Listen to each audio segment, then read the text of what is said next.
Dearly beloved of the Lord, I appreciate you joining me on the Healing Streams reflections today.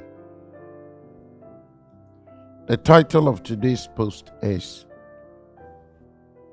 Sacrifice. We thank the King of Kings and the Lord of Lords for this opportunity during this Christmas festivity season. Indeed, it is a very glorious and memorial time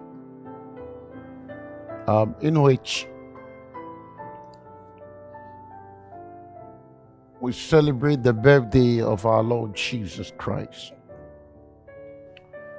It is a time and a season where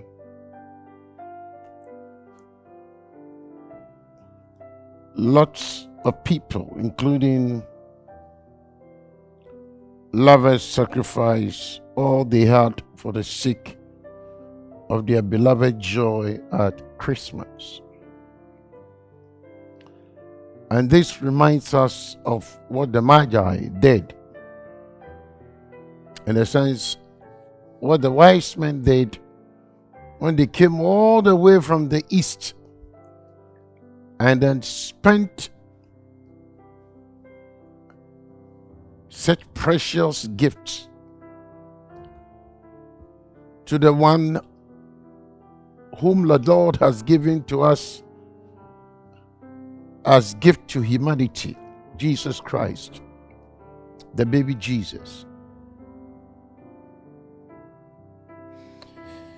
And so Matthew tells us in Matthew chapter 2 verses 11 that, and when they had come into the house, they saw the young child with Mary his mother, and fell down and worshipped him.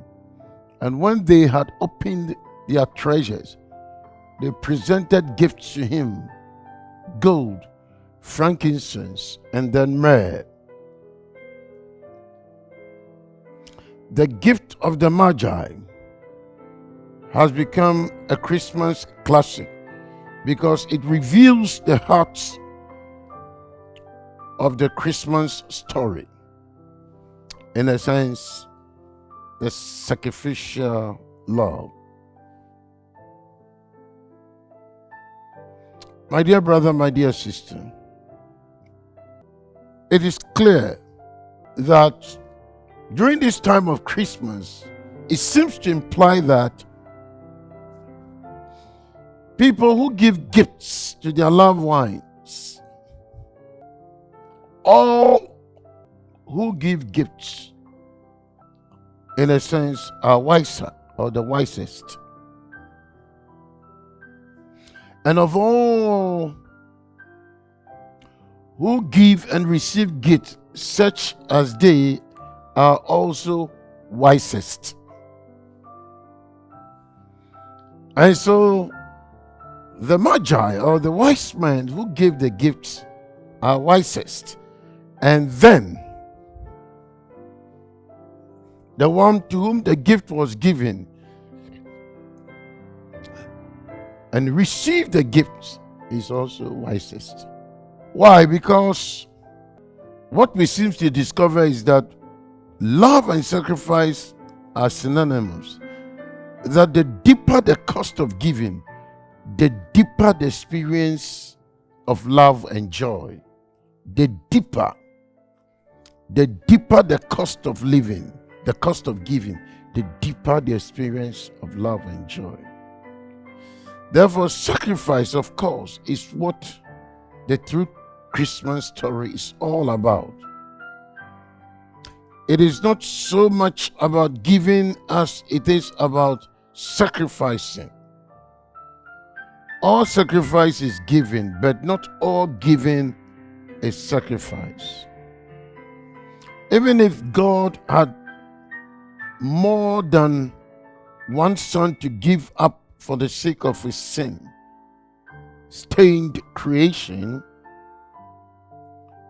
To give even one will have been a sacrifice. But to send his only Son from the glory of heaven to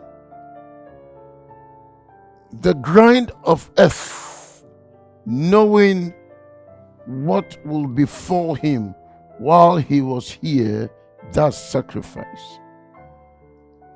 Sacrifice means to give to another person something we could have kept for ourselves.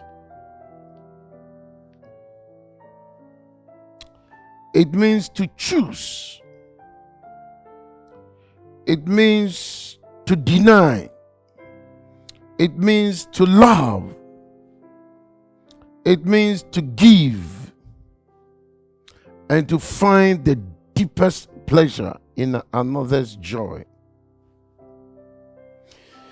Because the heart of the Christmas message is sacrifice, we ought to look for ways this year, this Christmas season of this year, to give sacrificially. That doesn't necessarily mean emptying your bank account for the poor out of a guilt complex. It means to look for ways to put others' needs, desires, and look ahead of our own. It was the 19th century Protestant clergyman Henry Ward Beecher who said, "In this world, it is not what we take up, but what we give up that makes us rich." In that sense, there are lots of ways to become rich at Christmas. We can set aside money all year long that we might have spent on ourselves and use it to bless others with a gift. We can sacrifice our time and our money to reach out to those for whom Christmas may not be a joyous time of the year. The homeless, students who aren't able to travel home for the holidays, shut-ins, those in hospitals, those in prisons and shelters. And don't overlook the elderly neighbor who lives alone or who might be experiencing the first Christmas after the death of a spouse. There's no shortage of opportunities to sacrifice. All we have to do is look for the need. That is what God did when He sent His Son into the world at the first Christmas. The need was twofold: for the human race to see what had been lost in the Garden of Eden, perfect humanity, and to restore what was lost, fellowship with God through the forgiveness of sins. Now, once the need is identified, the gift becomes obvious. Now, the challenge is to be willing to provide a gift as big as the need.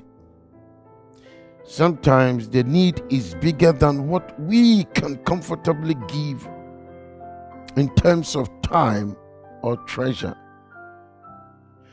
And that is where sacrifice comes in. Giving becomes sacrificial. Giving, when we take something we might normally have channeled toward ourselves and dedicate it to increasing the joy of another. Friends, the way of sacrifice is the way of the one who said, it is more blessed to give than what? To receive. And therefore, if you permit me, you realize that, and I believe so, and I believe you to believe it, that sacrifice, hope, and the meaning of Christmas is embedded in love. Just not ordinary love, but agape love. We all know that everybody loves Christmas. But in spite of this, we also seem to lose much of the spirit of Christmas. Because during Christmas, most people will be seen wrestling with the stress of being good and trying most often to help others. And others also find themselves reaching deeper into the meaning of the season of Christmas. However, the idea of sacrifice is at the heart of both every religion that embraces Christianity, because of the notion of a father sacrificing his son is very fundamental. Now, Christmas itself, when the Christ child is born into the world, is the start of just that sacrifice. Now, I cannot fathom making that kind of sacrifice of giving up my son. At the same time, I understand just how much I could sacrifice for him, which of course is where the power of the stories come from. Anyone hearing and embracing Christmas story knows there is a transcendent decision that puts the immediate aside with the promise of the future, shining so brightly that the darkness of the present fades. My dear brother, my dear sister, you don't have to be a believer to recognize this power, the power of hope, the belief in a future that is worth any sacrifice. Now, some stories are so deep in our bones that they affect us whether we believe or not. They are part of what makes us human. Now, Christmas comes at the winter solstice, the death of the year. In death, we also see the start of rebirth, because we know that days have started to lengthen again. And although it will be weeks of months until we really sense them, growing longer, it is happening nonetheless, even as it continues to get colder during this season in the Western Hemisphere. My dear brother, my dear sister, and fathers know this because they find the conjunction of death, rebirth, and sacrifice and joy especially meaningful, with both sets of grandparents, even around, with a small boy desperate for Santa to arrive with the hope of a new year and a new spring, not that far off. I find myself quietly joyful. At the same time, my heart also goes out to parents who have lost children, and I imagine the sorrow they must feel when they look at holiday decorations. I also think of parents who cannot afford to give their children what they want for Christmas, and people without family or friends for whom this season can be particularly lonely time. There has always been pain in the world, and there always will be. Still, hope and the promise of a new spring remain. Santa may not be real, but love and the spirit of giving are. My dear brother, my dear sister, it is very, very important for you and I to understand that in the end, hope and love will win. And above all, if men and women of goodwill choose to make it so, in the end, hope, love, and sacrifice will win if men and women of goodwill choose to make it so. Merry Christmas to you all. Have a wonderful celebration, and bye for now.